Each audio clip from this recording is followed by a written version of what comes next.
Hello again, this is Mike with Toy Train Tips and Tricks. And in this video, we are talking about K-Line's line of O27 turnouts. These turnouts are available in both O27 curves, as you see here, and also with O42 curves, the wide radius variety. Operation is identical in both of them, and same with the wiring, so it works with both of them. Now, K-Line was very big in the 80s, 90s, early 2000s. In the late 90s and early 2000s, they were one of the big three manufacturers of O-Gauge at that time: Lionel, MTH, and K-Line. Unfortunately, some financial troubles, some lawsuits, etc. K-Line ended up being bought out by Lionel and absorbed into their line. But K-Line did make some very nice O27 turnouts. Their track is Lionel compatible and Marks compatible too, although if you're doing this with Marks, if you have the single reduction fat wheeled Marks, those don't go very well with these. But anyway, the double reduction motored Marks and Lionel products and MTH and other O27 locomotives and cars will work with these just fine. So what we have here is we have a left-hand O27 turnout, and you see the first thing you'll notice is the lights. Nice feature.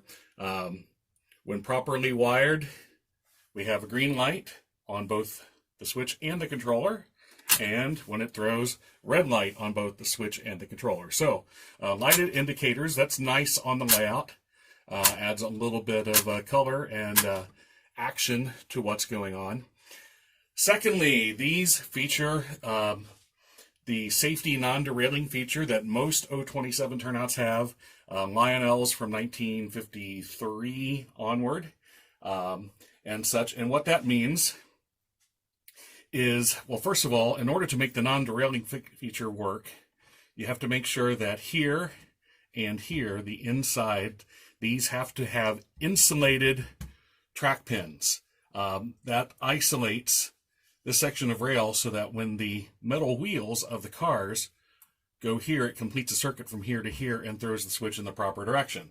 So if the train is coming this way and the switch is thrown against it, instead of derailing, it automatically throws when the train approaches.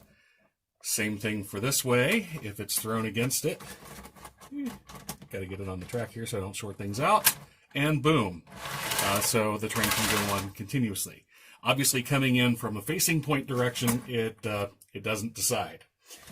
Another nice feature about these K-Lines that Lionel does not have is the K-Lines have a current limiting switch, so that when the train is on the rail on a Lionel switch, at this point you would hear the motor humming continuously because the wheels are still completing the circuit. On the K-Line, once the switch is thrown, it cuts off power to the solenoid. So it saves the motor from burning out, especially if for some reason the train is parked on the turnout for a long time. So you don't have that continuous feed of power going to the solenoid. A very nice feature. Lionel's do not have this. So you've got the non-derailing feature, you've got the light, you've got the lighted controller, you've got the current limiting switch, all nice features. Okay, so I'm looking at the turnout from the side. I pulled the track apart so you can see here are the plastic insulating pins. These are very important. If you put regular pins here and then you power up the track, you will feed power to the switch motor and cause problems. The switch won't throw right and you could possibly burn it out. So you want the plastic pins. They can be black, they can be white, depending on whether these are Lionel. You can use K-Lines, which are white, whichever. If you don't have any, a wood toothpick will work in a pinch until you can get some.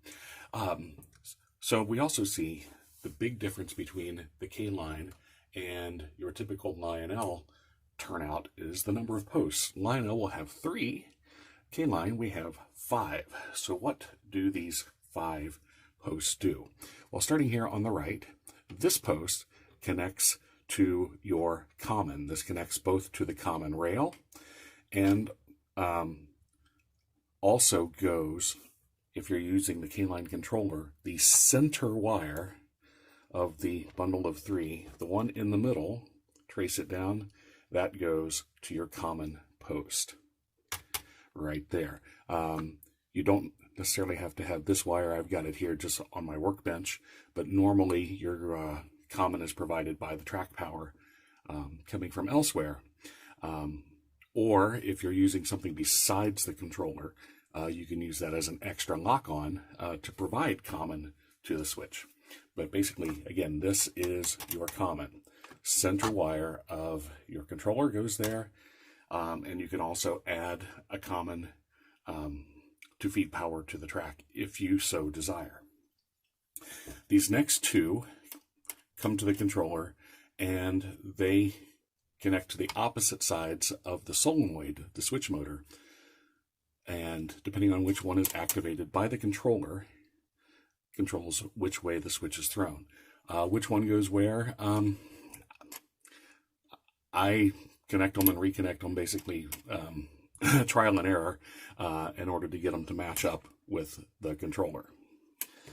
Oh, let's turn our power back on here so you can see what's going on. Okay, so basically the way the controller works is your hot is provided elsewhere by these posts we'll talk about in a moment.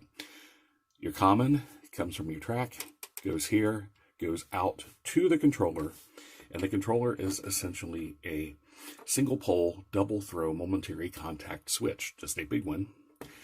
And as you go back and forth, it will change and make contact to throw the solenoid and sends the common back. So this is all using the common.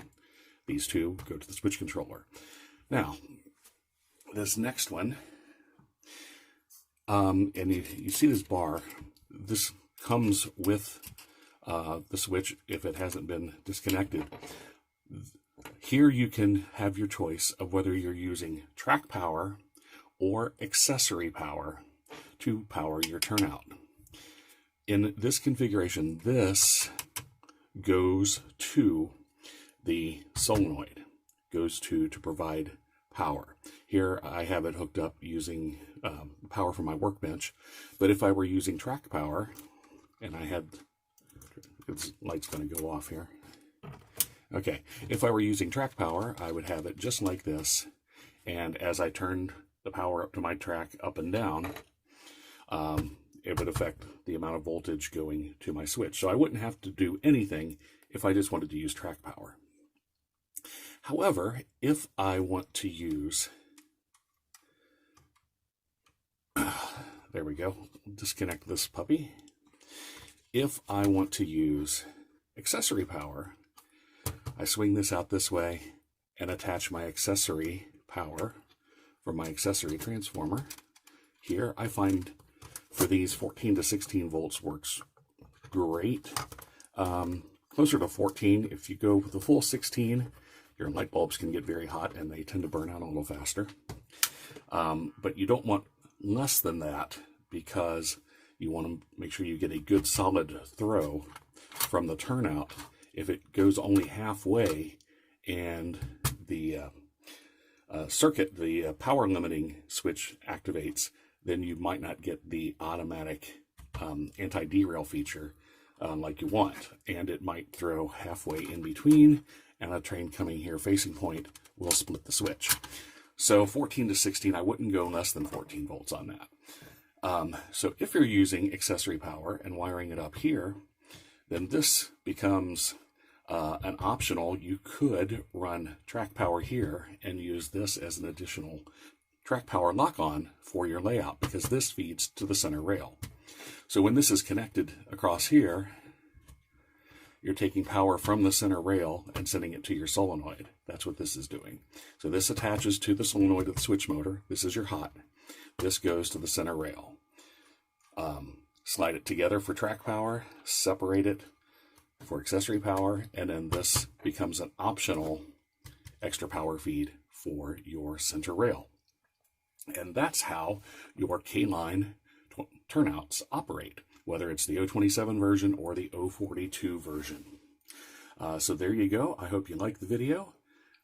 Like it, subscribe, share, tell your friends, tell your neighbors, and come back for our next video. Until then, happy railroading.